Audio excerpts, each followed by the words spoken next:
This Talking Flutes podcast is kindly sponsored by Trevor James Flutes, making life sound beautiful. You can show them some flute love by following them on Instagram at TJ Flutes, Trevor James Flutes on Facebook, and at trevorjamesflutes.com. Hello and welcome to Talking Flutes Extra with me, Jean-Paul Wright.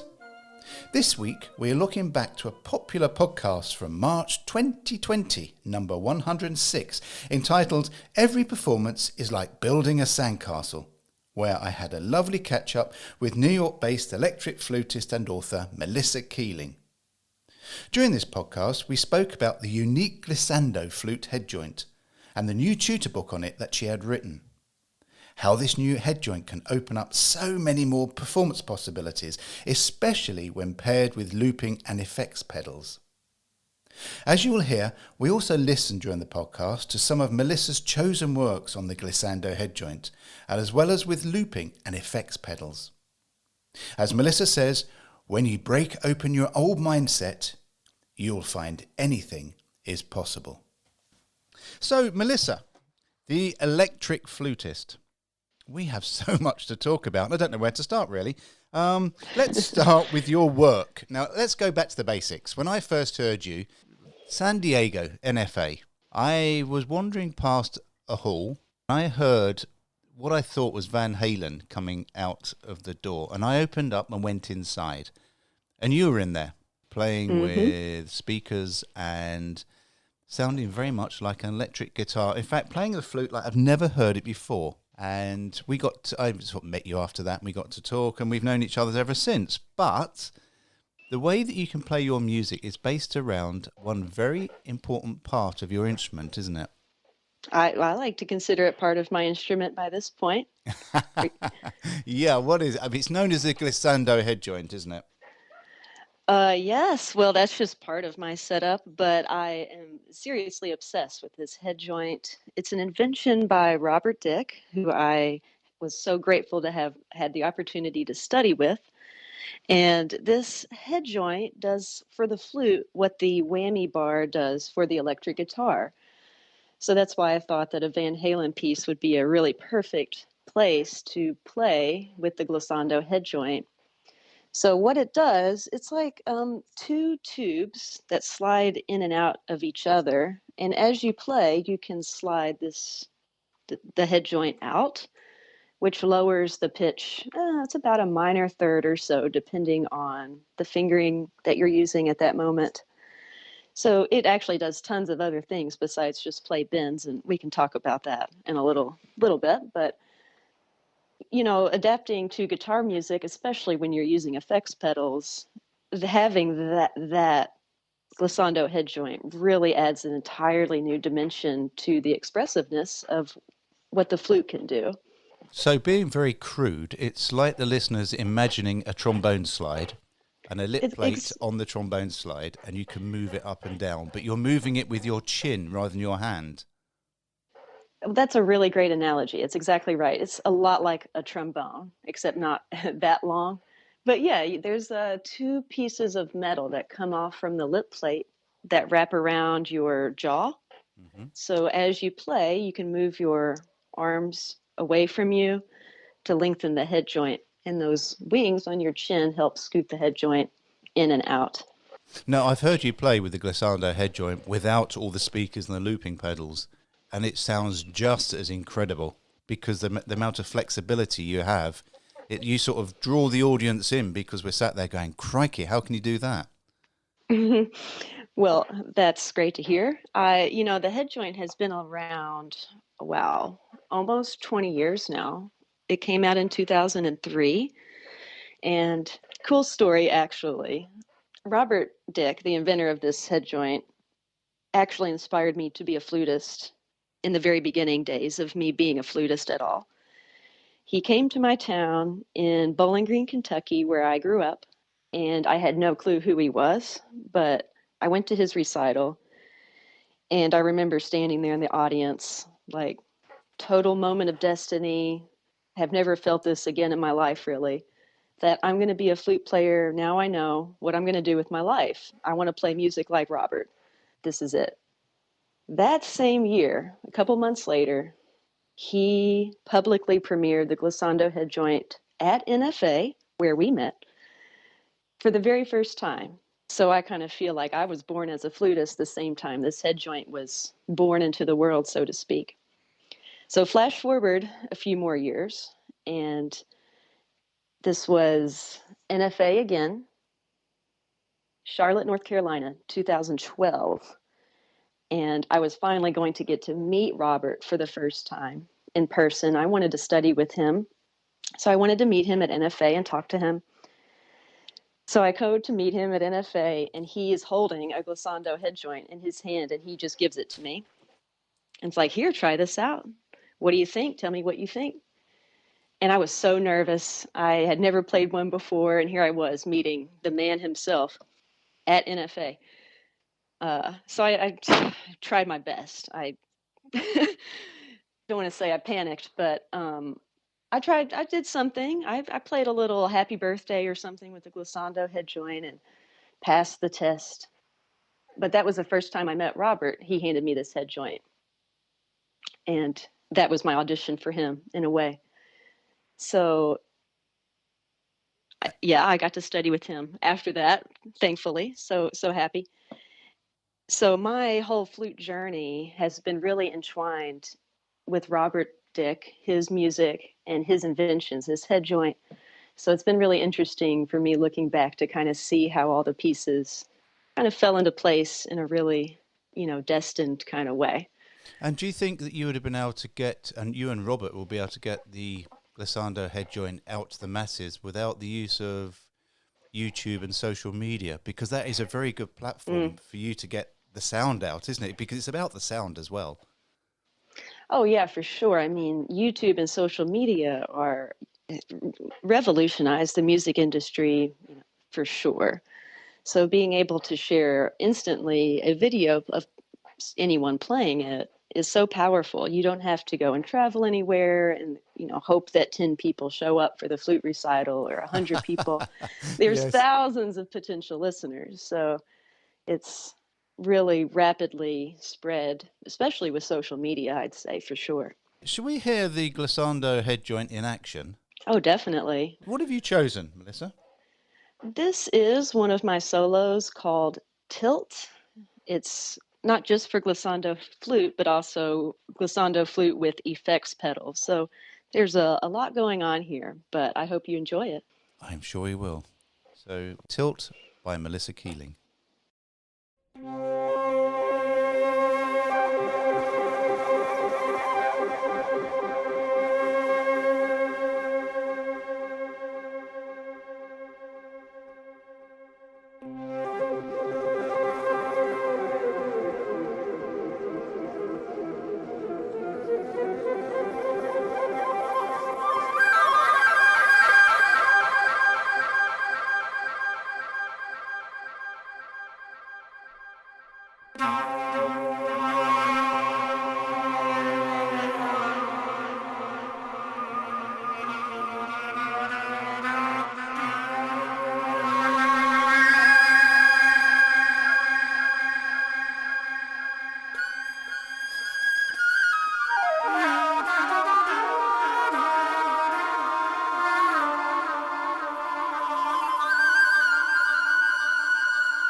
Oh, well, Melissa, I've had the advantage of listening to you play the glissando head in the past, but that track is absolutely wonderful. Bravo.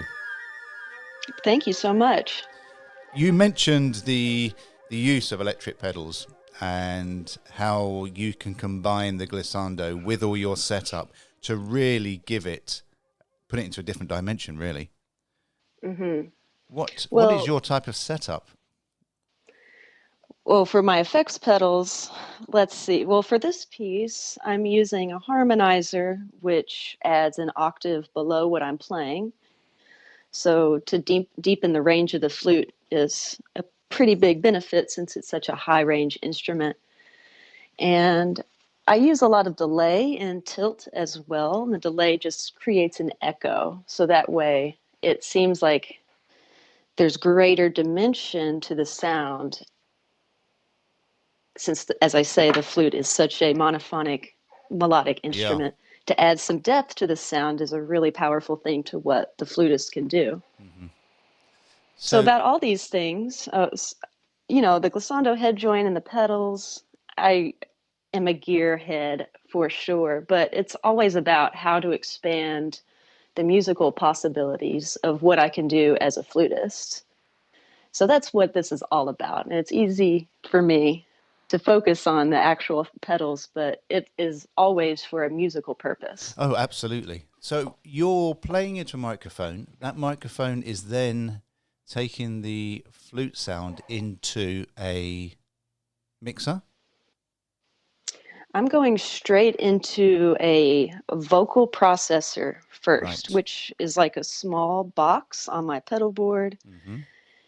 And since it's designed for vocalists, it is designed to take a mic input, whereas the Ah, got guitar you. pedals, of course, are designed for guitar input, which is a completely different thing. So to get it to go into a vocal pedal first really helps to set the mic settings and the gain and all sorts of things before it goes out to various guitar pedals. It just sounds obviously through audio on a podcast. It sounds quite complicated, but I've seen you do a setup. You did that little class at the NFA, crikey, Minneapolis, and Hmm. you actually broke it down and made it seem actually very easy to do and easy to explore.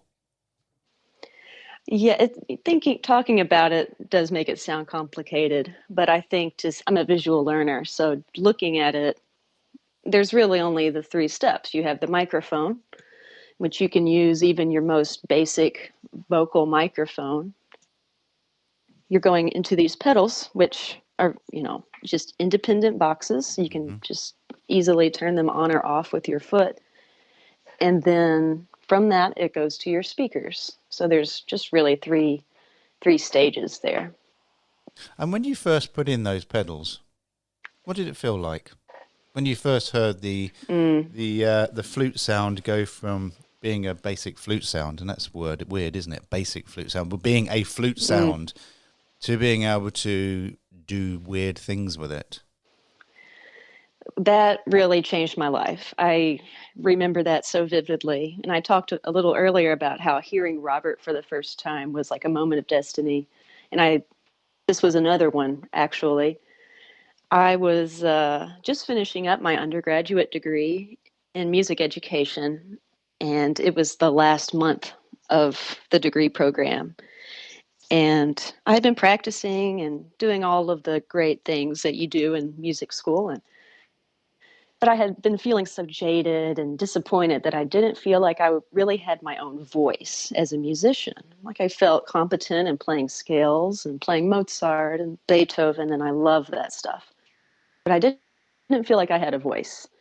So I was ready to kind of cut my losses and say, I've spent a lot of time with the flute, but I'm going to focus primarily on education and, set this aside. At the time, my boyfriend, now he's my husband, he is an electric guitar player. And I went to visit him after school one day, and he had these pedals laid out, and he was just having the best time practicing. And that was what I wanted to, because practicing for me wasn't as much fun as I had wanted it to be. Hmm. So I was like, oh man, Michael, I got to figure out how to make this work with the flute. Is that even possible? And at the time, I didn't know any other flutists who were doing this to ask for help or guidance or see how they do it. But we got a microphone together and figured out a way to make it work. And I very clearly remember I was sitting on the floor. There was a giant guitar amp right next to me, and I had a distortion pedal on. And the very first time I played and heard that distortion come through, I was like, this is my voice. I don't know how to use this at all yet. I don't even know what all it can do. But it's the very first moment I was like, okay, well, this is it. Now I got to figure out how to write music with this. This is now my voice. And the rest was history. It took several years to figure out what effects work with the flute and how to get the setup exactly right. And there's so many different ways to do it. But what's so exciting to me is that there are lots of flutists who are doing this nowadays. I'm not the only one, and everyone does it their own way, Yeah, and that's that's great, really isn't it? exciting to see. There is not one dimensional, is it? There is so many different angles and ways that you can actually introduce and incorporate this type of setup. Right. And what I think is beautiful is just hearing other people's original music just come from them. And there's so many of flutists out here in the world doing our thing right now that there is room for everyone to do kind of what they want. So to have this new kind of culture of people writing their own music is just really exciting to me. And having these pedals really broadens the musical palette of what you're able to do as a soloist and as a composer and as a musician. So it's a really exciting time. Should we hear something else from you, Melissa? Sure. Let's listen to your arrangement of Hoover's Coccapelli. Tell me about it. Well, this piece is really special to me, of course, as a female composer. Mm. Um, this was also my late father's favorite piece that he ever heard me play live. So it has a really personal meaning to me as well. And I wrote this arrangement right after Hoover passed, and as a way to honor her and how much her music means to me. I tried to stick as true to what she has on paper, of course, but I did add some effects, which I hope were, enhanced what she had written. And we can talk a little bit about that after we listen.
Oh, well, Melissa, that was beautiful.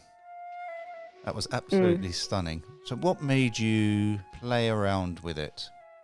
Well, right. This is such a special piece to me, but I wanted to add my own little flair to it and hopefully add to what Hoover had on the paper. So, as you might know, this piece was inspired by a Native American story of Coco Pelli. And in the program notes to the piece, Hoover writes about this fertility god that would come out at night and dance through the canyons, and how the piece, as she wrote it, was supposed to reflect the giant canyons of the American West.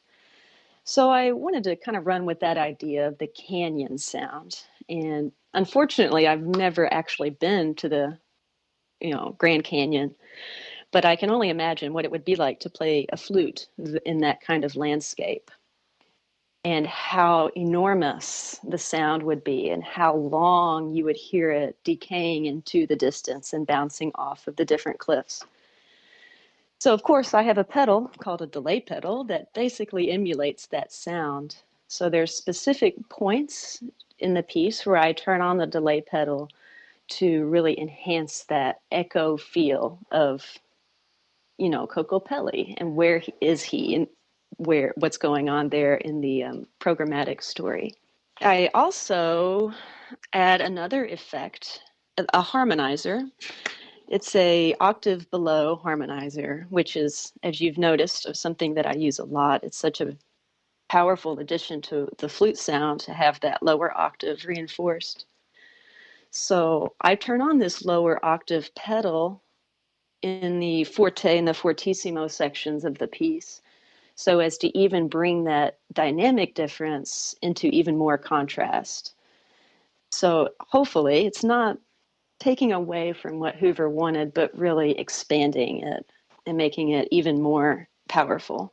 So did you have the narrative in your head when you obviously had the narrative in your head when you're writing the piece? That's a silly thing to ask, but how did it develop did you create this visual story? Did you imagine yourself stood at the bottom of the Grand Canyon communicating? How did it all start?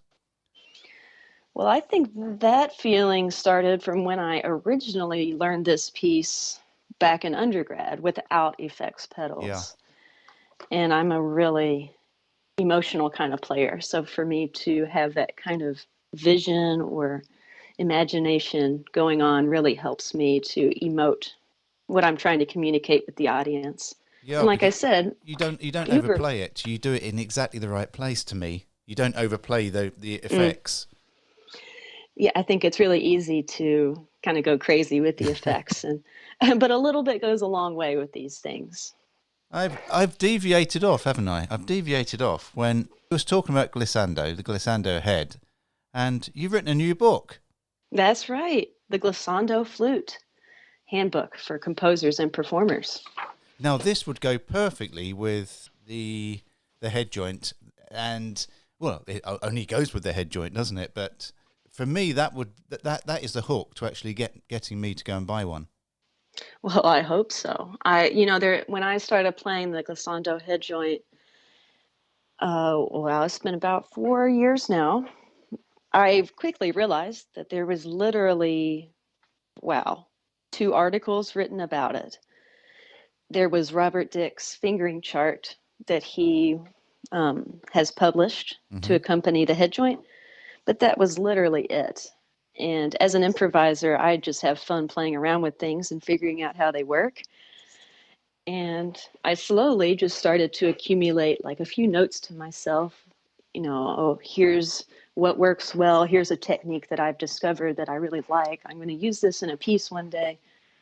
And then more and more people started asking me about how it works. What does it look like? What does the notation look like? What are some exercises to get better at playing the glissando head joint? Why in the world would I even want to play one of these things?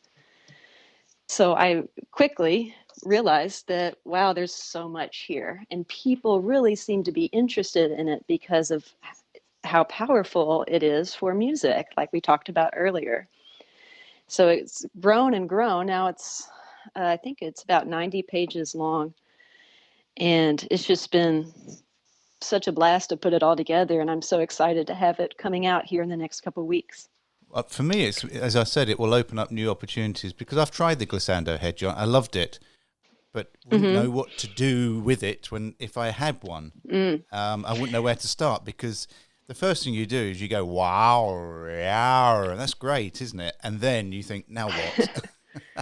Oh, yeah, exactly. And I think a lot of people feel the same way. But I think it's awesome that you've tried one. Oh, That's the first absolutely. step for a lot of people. You got to try one. It can do so much more than the glissando. And obviously, the name is the glissando head joint, so it does that very well. But there's so many other things that you can do with it. Um, it extends your low range a whole step. So with a B foot, now you can play all the way down to low A. This is really awesome when you're playing transcriptions like for violin or oboe that go down to low A, for example. Not to mention when you're improvising, now you have extra notes down there. It also makes it really easy to play microtones and quarter tones, which is used a lot in contemporary flute music. And I don't know if any of you guys have played any microtones on the flute, but the fingerings are ridiculous and really hard to remember. So with the glissando head joint, you can just pull the head joint out slightly, and there you go. You have your B quarter flat or whatever you need. It also changes the timbre of the instrument, so you can really use it to modify your sound. If it's pulled out, the timbre changes to be more hollow. So that's a pretty useful technique right there. Um, as far as multiphonics go, there's multiphonics that you can play on the glissando head joint that aren't even possible without the head joint. Just the way the acoustics and the physics work with it. You can play new multiphonics that were before impossible. And you can transpose a multiphonic fingering really easily.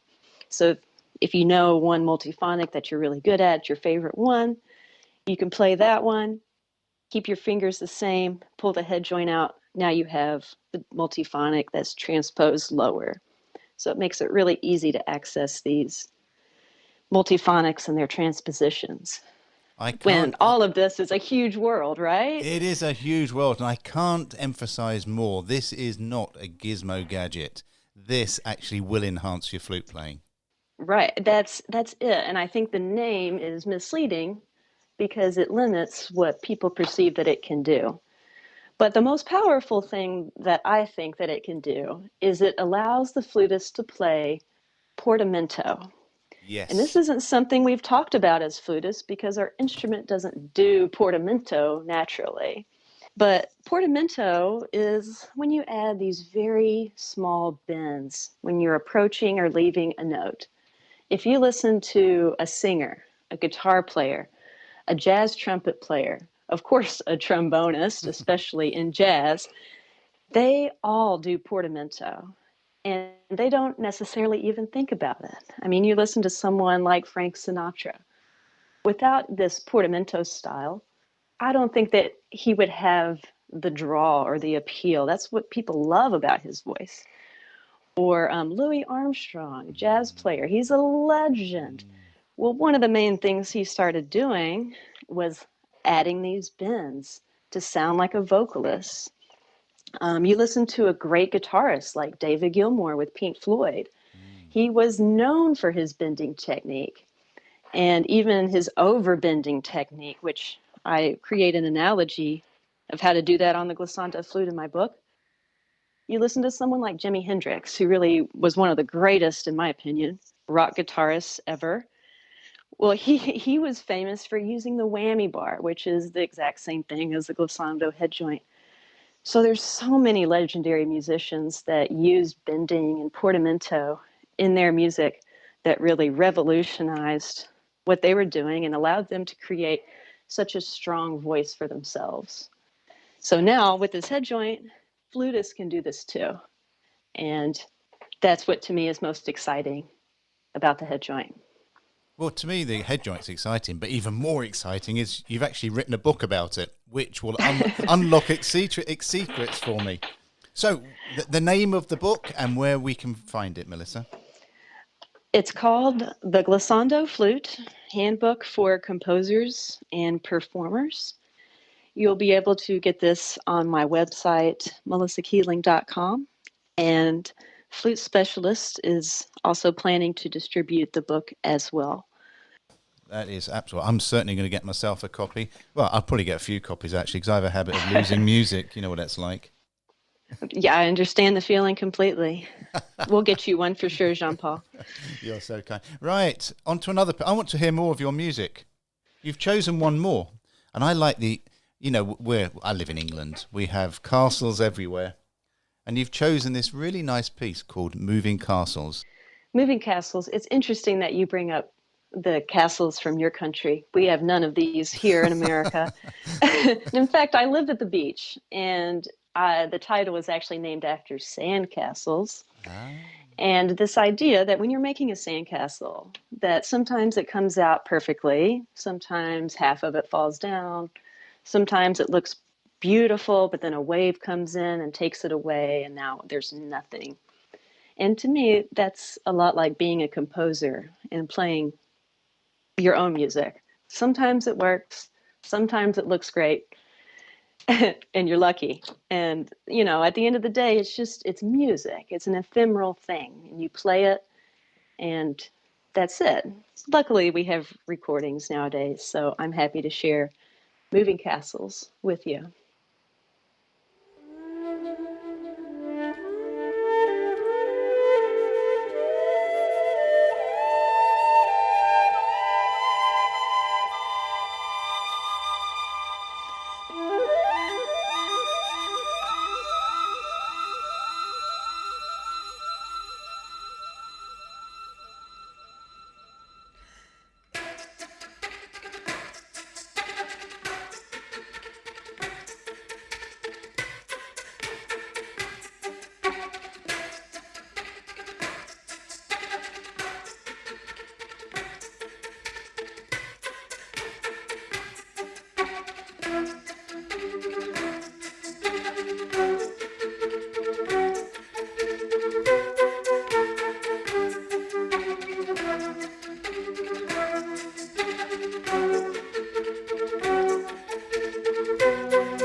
Oh, that was really beautiful, Melissa. That was absolutely lovely. Although thinking about it, sandcastles, I mean, they're a sort of transient thing, aren't they? Because they never stay there. Because once the tides come in, it's gone. Hmm. Exactly. And that's, like I say, kind of how music feels to me, that you're supposed to enjoy it there in that moment when you're playing it or listening to it. But, you go to a concert, you don't take anything back with you physically. It's not like making visual art where you have a painting you can carry away. It's just an experience that you had, like a sandcastle. Do you know, I'd never thought of it like that. But you're right. Every concert is like making a sandcastle. Oh, If you enjoy it, then it's a bigger sandcastle. And you have a moat. And if you don't enjoy it, as you say, the half of the sandcastle doesn't come out from the bucket. Anyway, I digress, my lady. that's Right. what it's all about, actually. You're not only a wonderful flute player, but your compositions are really unique. Can you tell me where your inspiration comes from? I know it's a really hard question. And if you asked any composer, where does the inspiration come from? And how does it manifest itself on paper? But when does it come to you? Because you can't sit down and say, right, I'm going to compose. What actually happens, and how does it sort of come into your conscious and subconscious mind? Well, yeah, that's a great question. I always felt like I wanted to say something musically And finding the effects pedals was the key that I needed personally to make me feel like I had enough tools to write a piece. But yeah, you're right. You're not always feeling inspired to write something, but at the end of the day, sometimes if you just sit down and say, I'm going to try writing something right now, sometimes you surprise yourself. But okay, something like moving castles, for example. This piece is built in a way that I've used in lots of my pieces. And I just think of it like a rock band. You have a rhythm section, you have a bass line, you have a harmony, and then you have a solo. And the great thing about effects pedals is I can do all that myself and I don't have to hire a band. So the first step, I think, is to think about the rhythm section. And at the beginning of Moving Castles, you hear me open with a loop of a beatbox pattern, which repeats through the whole piece. Well, there's like the short introduction, and then this rhythm part starts. So to create a rhythm part, this was, at least for me, pretty unnatural at first as a flute player to think of what can I contribute percussively. But I was hugely inspired by the work of Greg Patillo, and I learned his piece, Three Beats for Beatbox Flute. And that's a huge tool to have as a flutist. And, you just play around with some sounds, and eventually you're like, you know what? I think I can work with that. So I write down the rhythm for that percussion part. I can record that on my loop station. So that way I play it once and it keeps playing over and over. So then I can write my other parts based on that. And then I think, okay, well, I need a bass line. And I'm no bassist by any stretch of the imagination, but you pick a key and kind of the mood that you want to go for. So it doesn't have to be anything fancy. It's a bass line. I think it's easy to overthink a bass line, but we all learn music theory in college and don't overthink it. You can just be a C. That's fine. I think in Moving Castles, it's just like a pentatonic scale. It's something very simple. It's a bass line. Then I can record that over my percussion loop. And then to add a harmony part, you just kind of flesh out that bass line that you originally wrote. And I, in Moving Castles, use a harmonizer to add in like a fifth below whatever note I'm playing. So that way it adds some extra texture to the sound. Simple chords, E minor, 1, 3, and 5. It doesn't have to be anything more than that. And I think it's daunting at first. It was to me to feel like, oh my gosh, I have to write music. Like, what do I do? But after you do a beat and a bass and a harmony, then you can just improvise in E minor. And essentially, that's all that Moving Castles is. And what's so amazing to me is listening back to it, and it actually sounds like, it's a piece. But in the creation, to me, I'm just trying to keep it as simple as I can, to be honest. Adding in delay and harmonizers really flesh it out without me having to work really too hard. What's But I'm not, interesting yeah, I'm for not me, always inspired to do any of that. yeah, what's interesting for me, Mm-hmm. Melissa, is that you built the foundations first before you did the top line. Does it ever come to you a top line, a harmony, a melody that you then have to then work downwards? And is that harder? Sure, it comes in different ways. And a lot of the times it's just a spontaneous thing that happened. Tilt, for example, was originally just born from me making up a warm up routine that used all of my favorite techniques at once so I could warm up in like 3 minutes and have covered all my bases. And eventually I was like, you know what? This is actually a piece of music. This isn't a warm up anymore. So sometimes they just morph on their own, and it's very interesting how they come to be. You're just improvising or warming up, and you're like, wow, that was a really cool melody. Or, oh, I'm really latched on to this mode that I was playing just then. I think I just wrote a melody for that. And it helps to write it down so you can remember it later, because inevitably I will forget that brilliant idea I had yesterday. So yeah, it comes to you in different forms. Yeah, and I suppose because you use so many different effects, pedals, what you hear and what creativity comes in can come in various different forms, rather than just if it was me, it'd be a Sure. melody.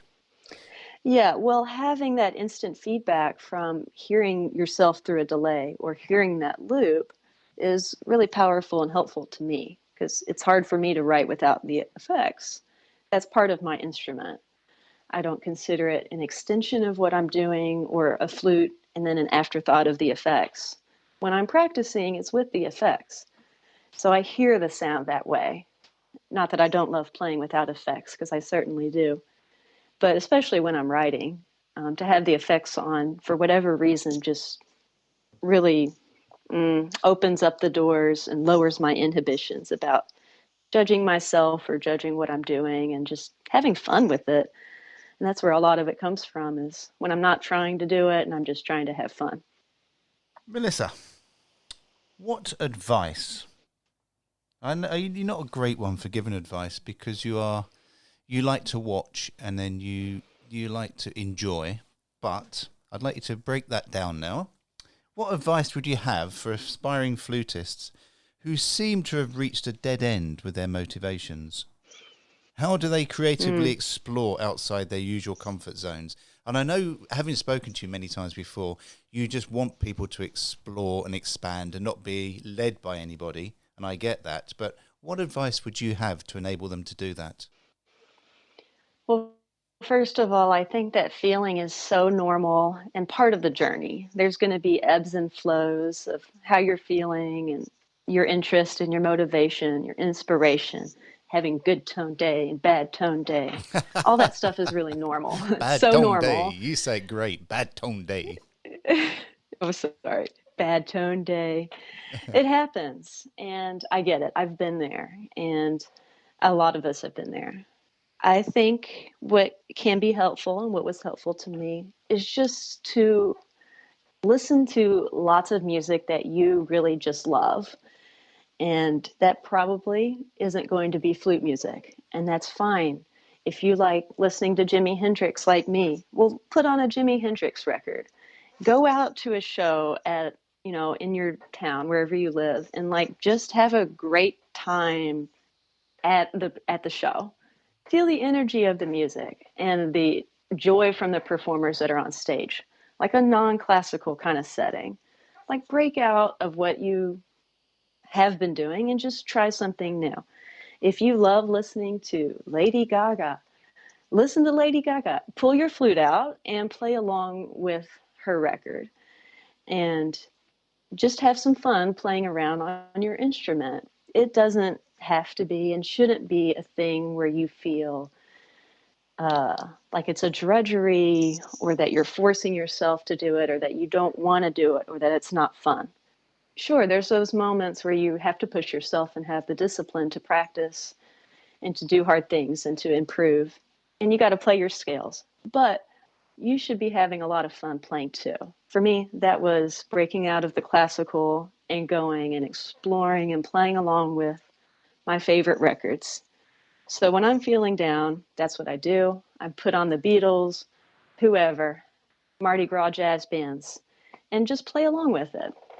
That I brings me so can't much add. I happiness. really can't add anything to that, because that's exactly what I do. Depending on my mood will Well, depend on good. what music I will listen to. Well, I'm glad it works for you too. It does, and I'm sure it will work for everybody, because music is like the universal voice for an emotional transference from happiness to sadness, depending on how you're feeling. I love that. That was magnanimous.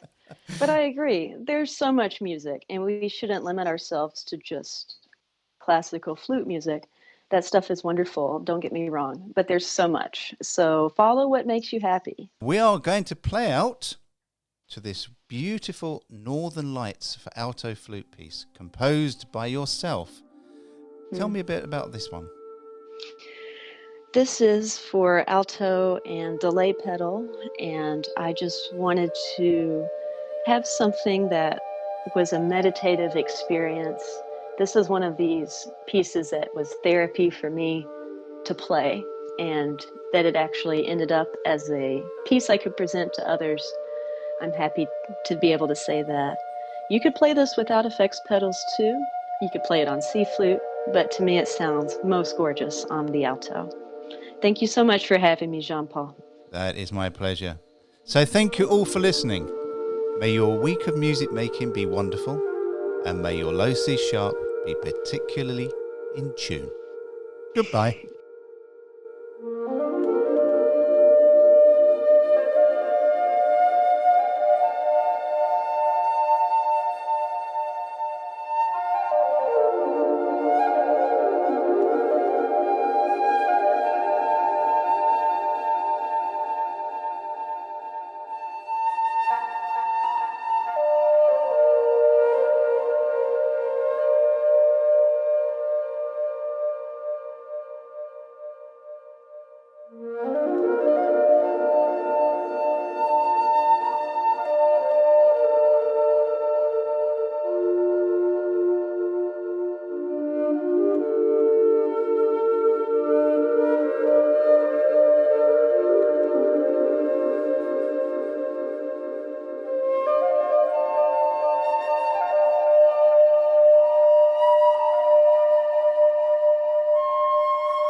Talking Flutes and Talking Flutes Extra are podcast productions by the Trevor James Flute Company. For more information, visit trevorjamesflutes.com.